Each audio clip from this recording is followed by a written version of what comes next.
What's up, y'all? I'm finally getting to see my raggedy hair. I'm just too tired to do it most days. But I'm thankful that I even got it, to be honest. Since I going through this ovarian cancer journey, let me show you my scar or my big patch here. This is spent the night in the ER. I was in the ER from 10 to about 5 in the morning. I just wasn't feeling good. Felt like my kidneys were hurting. So I went to the urgent treatment center. And then with my nephew, this was after we did a day of shopping and being out and about.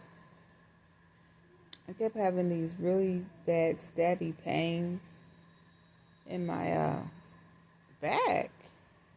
So I said, you know what? Stop putting shit off. I'm going to put her shitter off her.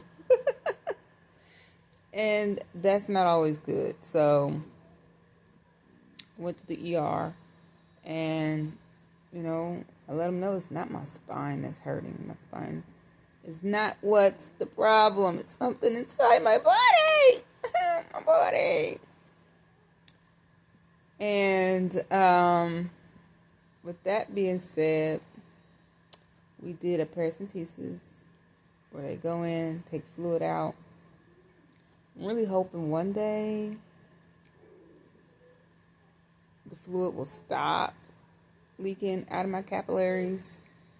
Maybe I need stronger ones. I don't know, but my body hurts. Like, I'm in pain. I'm sore. All I want to do is eat and sleep. Feels a little warm on my belly, but it's not overly hot. I didn't have a fever. When I went to the urgent treatment center, I probably didn't even tell you all this. So of course they make you pee in a cup. I did not have a UTI, and they recommended that I go to the ER. I declined at that time because I hate going to the ER, because a lot of times when I go into the ER, I'm ended up having to stay for a couple of days and whatnot. And that makes you tired. And I can't be away from my home too long because I'm taking care of my nephew. He's 2. He usually have to go to my dad's house, and my dad works on the weekends. Today is Saturday. My dad works all the way up until Monday, so he's not off work till Tuesday. More than likely, I would be in the hospital for that long. So, thank God my sister went with me. And she sat there the whole time. She watched all the procedures.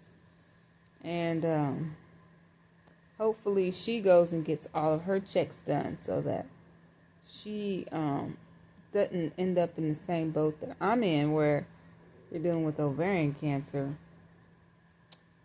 But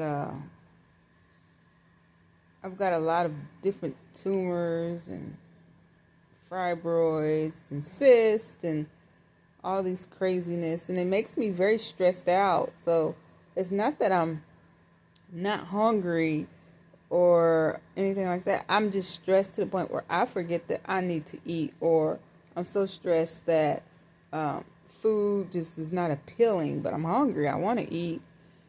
So I'm getting to the point where I'm just introducing myself to more foods, because I love the taste of food. I love eating. When I put it in my mouth and I chew it, it's just so good. The flavors, especially, cakes and candies and crunchy little bits of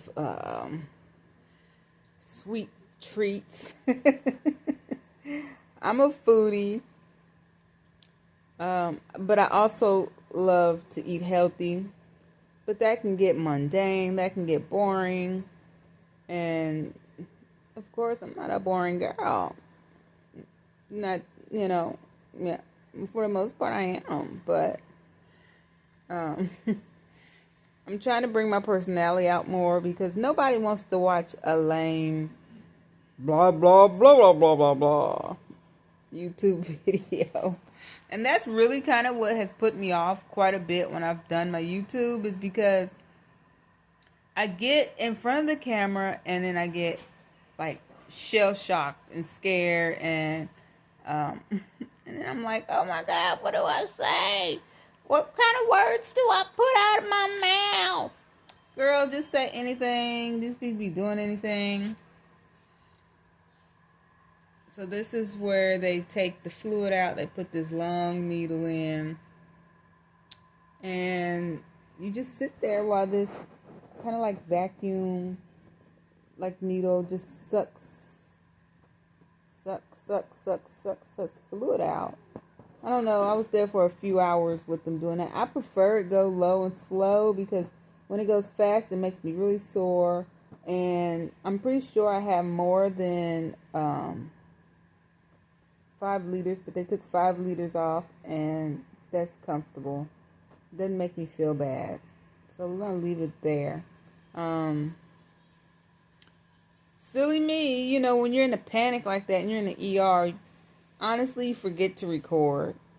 And I wish I didn't, because my sister was there. Could have seen her.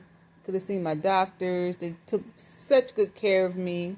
I'm very thankful for that. They were very gentle, very nice, very thorough. They explained everything to me. They took care where they didn't just like jab me with needles. They didn't just flip me over and, you know, say mean things to me. So I'm thankful for that. So my next appointment, I'll probably be starting a specialty medication that is specifically for someone who has the BRCA1 gene, which I have the BRCA1 gene, where I will be, where I have been diagnosed with having this gene that mutates.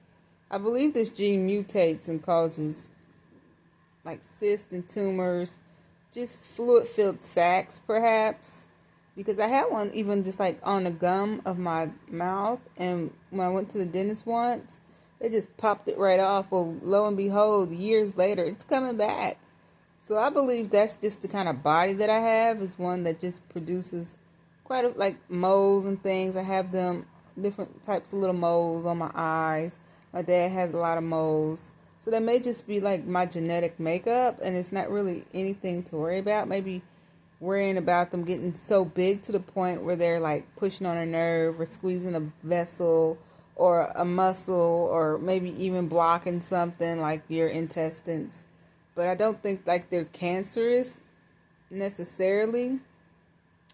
But we'll see. I still have my uterus. I still have my fallopian tubes. I still have my ovaries. But I don't have menstrual cycles. And I think that's because of one of the chemo pills that I took. Once I started a chemo pill, my period went away. And so now that I don't have periods, I'm assuming my hormone levels are all screwed up.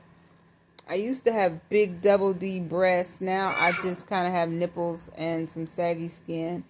I personally don't really care. I never used my body as a tool to gain anything. Probably other people looked at my body and was like, "Ooh, girl, yes, ooh, juicy." But I'm a personality person. I actually feel more comfortable without having all these big boobs. It's not nearly as heavy. I don't have to worry about bras. I can wear whatever kind of shirt I want.